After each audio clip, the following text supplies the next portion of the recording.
Okay hello बच्चों, कैसे हो आप लोग। चलो तो बच्चों आज हम रिएक्शन मैकेनिज्म में आपको बताएंगे addition of X2 in the presence of CCl4। तो इसका मैकेनिज्म तो लास्ट क्लास में हमने डिस्कस कर लिया था। तो जैसा कि आप लोगों को मालूम है कि एडिशन ऑफ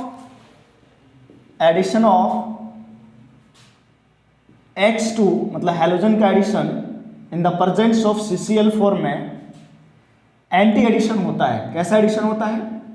एंटी एडिशन होता है। एंटी एडिशन होता है, एंटी एडिशन ऑफ X2 है ना, ये होता है एंटी एडिशन ऑफ X2। तो इसका मैकेनिज्म तो लास्ट क्लास में हम लोगों ने पढ़ा था। तो बच्चों यहाँ पर जो ये रिएक्शन होता है इसमें एंटी एडिशन होता है, जैसे Br2Cl2 का। तो ये जो रिएक्शन है आपका, ये स्टीरियो स्पेसिफिक रिएक्शन है। कैसा रिएक्शन है? स्टीरियो स्पेसिफिक रिएक्शन, यानी यहाँ पर स्टीरियो केमिस्ट्री की बात होगी। किसकी बात होगी? स्टीरियो केमिस्ट्री की। ठीक है बच्चों, तो क्या है स्टीरियो केमिस्ट्री? स्टीरियो केमिस्ट्री में हम लोग क्या जानना चाहेंगे कि यहाँ पर जो प्रोडक्ट बनेगा वो प्रोडक्ट जो रिएक्टेंट है आपका और जो रिएजेंट है यानी एडिशन है, एंटी एडिशन है ना, उसके टाइप पे डिपेंड करेगा। उसके टाइप पे डिपेंड करेगा और उसी के अकॉर्डिंग जो हमारा फाइनल प्रोडक्ट है वो रेसेमिक मिक्सचर हो सकता है, या तो मेजो कंपाउंड हो सकता है, या तो थ्रियो कंपाउंड हो सकता है, या तो इरिथ्रो कंपाउंड हो सकता है। राइट। तो यहाँ पर मैं आप लोगों को एक रूल बताने जा रहा हूँ जो जनरली स्टैंडर्ड बुक्स में लिखा हुआ भी है और लोग बताते भी हैं। जैसे फॉर सिमेट्रिकल एंड, अगर मान लो जो एल्कीन दिया है वो सिमेट्रिकल एंड की एल्कीन है, मतलब सिमेट्रिकल एल्कीन है। For symmetrical end of alkene के लिए, अगर सिमेट्रिकल एंड ऑफ एल्कीन है बच्चों, तो यहां पर एक रूल है, मतलब ट्रिक है, एक तरह से सोचो, कार और टेम। कार और टेम। अब इसका मतलब समझो, कार और टेम का मतलब क्या हुआ? कार और टेम रूल है ना, इसका मतलब क्या हुआ? कार और टेम, कार और टेम, चलो ऐसे लिख लेता हूं, ज्यादा बढ़िया रहेगा। टेम, TAM, इसका मतलब हुआ बच्चों C4 सिस, मतलब सिस एल्किन रहा। कैसा alkene? Cis alkene. Anti addition हो रहा हो, एंटी एडिशन। अगर सिस एल्किन है मतलब रिएजेंट आपका रिएक्टेंट आपका सिस है, सिस फॉर्म में है, और एंटी एडिशन हो रहा हो, जैसे यहां पर एंटी एडिशन होता है, एंटी एडिशन हो रहा हो, तो जो प्रोडक्ट बनेगा वो प्रोडक्ट बनेगा, products are racemic mixture. Product क्या होगा? Racemic mixture. Racemic mixture product क्या होगा बच्चों? Racemic mixture. आप लोग जानते हो, ये आइसोमेरिज्म में आप लोगों ने रेसेमिक मिक्सचर के बारे में पढ़ा है। टेम, TAM, T फॉर ट्रांस। अगर एल्किन रहा बच्चों, ट्रांस, अगर एल्किन क्या रहा? ट्रांस। एंटी एडिशन हो रहा हो, जैसे यहां पर एंटी एडिशन हो रहा है, एंटी एडिशन, तो प्रोडक्ट जो होगा, प्रोडक्ट इज मेजो कंपाउंड होगा। प्रोडक्ट मेजो मतलब समझ रहे हो ना, क्या होता है? मिरर इमेज होता है, दो कायरल कार्बन होता है, प्लेन ऑफ सिमेट्री प्रेजेंट होता है, प्लेन ऑफ सिमेट्री प्रेजेंट होता है। तो ये है for symmetrical end of alkene के लिए। फॉर अनसिमेट्रिकल के लिए, तो या सिमेट्रिकल के लिए क्या होगा? फॉर असिमेट्रिकल एंड के लिए क्या होगा बच्चों?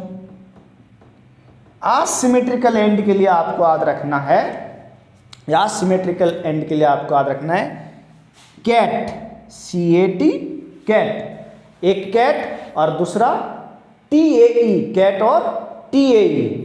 ठीक से ना, बैठो ठीक से बढ़िया से, कैट और TAE। कैट क्या हुआ बच्चों, इसका मतलब आप समझ गए, सीस एल्कीन एंटी एडिशन, तो T4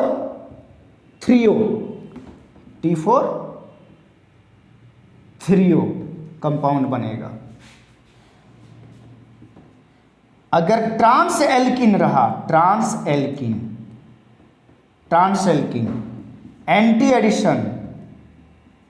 एंटी एडिशन तो इरिथ्रो कंपाउंड बनेगा, इरिथ्रो। थ्रियो कंपाउंड क्या होता है और इरिथ्रो कंपाउंड क्या होता है, ये आपको मैं बताऊंगा, पहले आप ट्रिक लिख लो। ठीक है बच्चों, कोई दिक्कत है यहां तक? चलो जल्दी से स्क्रीनशॉट लो। ओके, तो आप लोग को समझ में आ गया, ट्रिक याद रखना है, कार टेम कैट टैग। ओके, थ्रियो का स्पेलिंग थोड़ा सा, थ्रियो THREO लिख लिया होगा बच्चों। तो आगे देखो, अब जैसे एग्जाम्पल लेते हैं ना, एग्जाम्पल लेते हैं। अच्छा, अगर आप लोगों ने थ्रियो नहीं सुना है तो थ्रियो क्या होगा, अगर सेम ग्रुप अपोजिट साइड में प्रेजेंट होता है तो थ्रियो होता है same group are on opposite side, और इरिथ्रो सेम ग्रुप ऑन, कहां पढ़ा है आप लोगों ने आइसोमेरिज्म में, same groups on same side. जब एग्जांपल लेंगे तो आपको ये क्लियर हो जाएगा, है ना। चलो, अब ये जो ट्रिक मैंने बताया इसको समझो क्या है, इसको आपको समझना है क्या चीज है। जैसे बच्चों, अगर हमने फॉर एग्जांपल एक एल्कीन लिया, ये वाला, समझ रहे हो ना, है ना, लाइन डायग्राम आप समझते हो। एल्कीन लिया, इसमें एडिशन कराना है किसका, Br2 का CCl4 के प्रेजेंस में।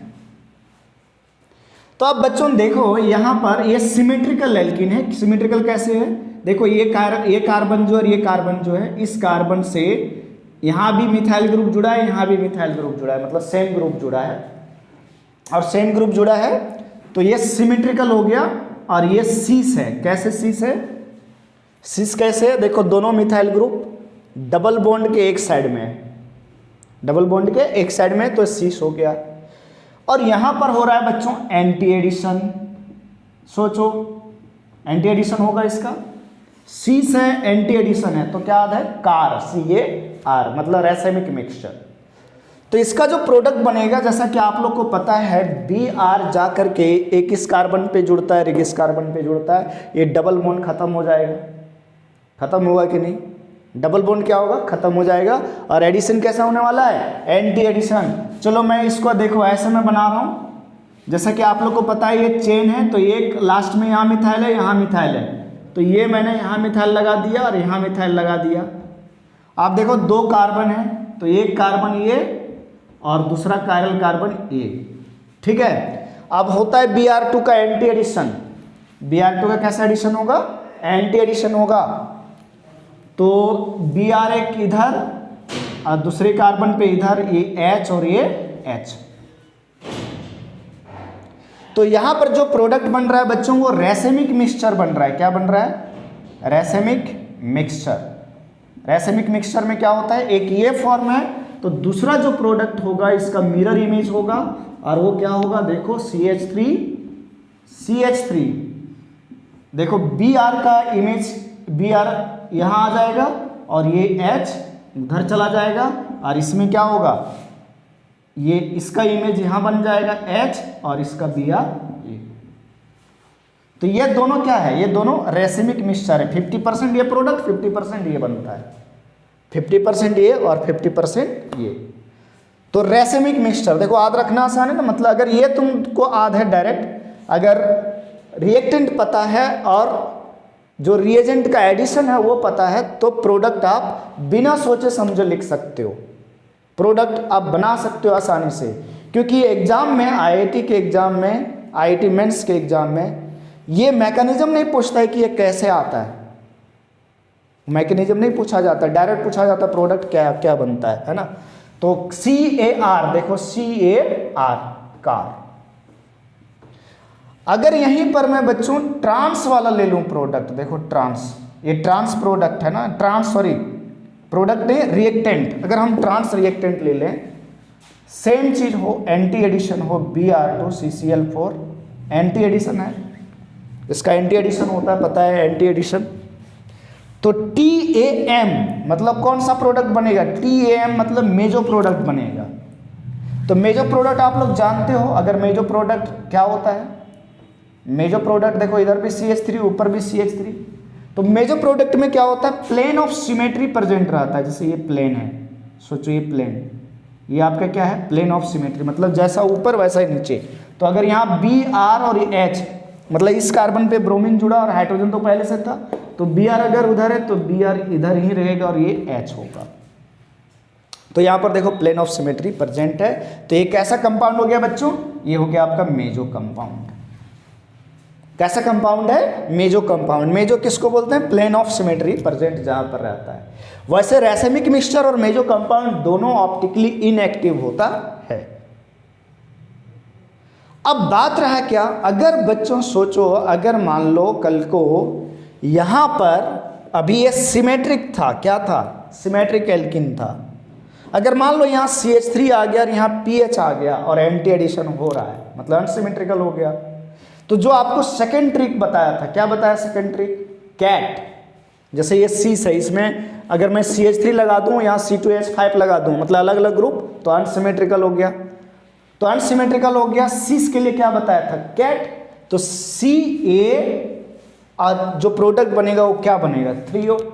अब 3O प्रोडक्ट में क्या होता है, same group on opposite side, same group on opposite side हो जाएगा। ठीक है, तो आई थिंक आप लोगों को ये चीज समझ में आ गया होगा कि CAR और TAM जरूर याद रखना, क्योंकि सिमेट्रिकल का ज्यादातर क्वेश्चन दिया जाता है। अगर सिस है एल्किन, एंटी एडिशन हो रहा है तो प्रोडक्ट बनेगा रेसेमिक मिक्सचर, अगर ट्रांस एल्किन है, एंटी एडिशन हो रहा है तो प्रोडक्ट बनेगा मेजो कंपाउंड, राइट, जो हमने यहाँ पर आपको बना के दिखाया है। तो ये है बच्चों बहुत ही इंपॉर्टेंट है। तो नेक्स्ट क्लास में आप लोगों के लिए मैं नेक्स्ट इलेक्ट्रोफिलिक एडिशन रिएक्शन लेकर के आऊँगा, तो आप वेट कीजिए और हर एक दिन आप मेरा वीडियो ज़रूर देखें, और एक दिन में ना एक चीज़ आप सीखो, देखो मज़ा आएगा, धीरे धीरे सीखो, कोई बात नहीं, 50 डेज में अगर 50 मैकेनिज्म सीख जाएंगे तो लगभग 70 to 80% हो जाएगा मैकेनिज्म, है ना। चलो बच्चों, थैंक यू।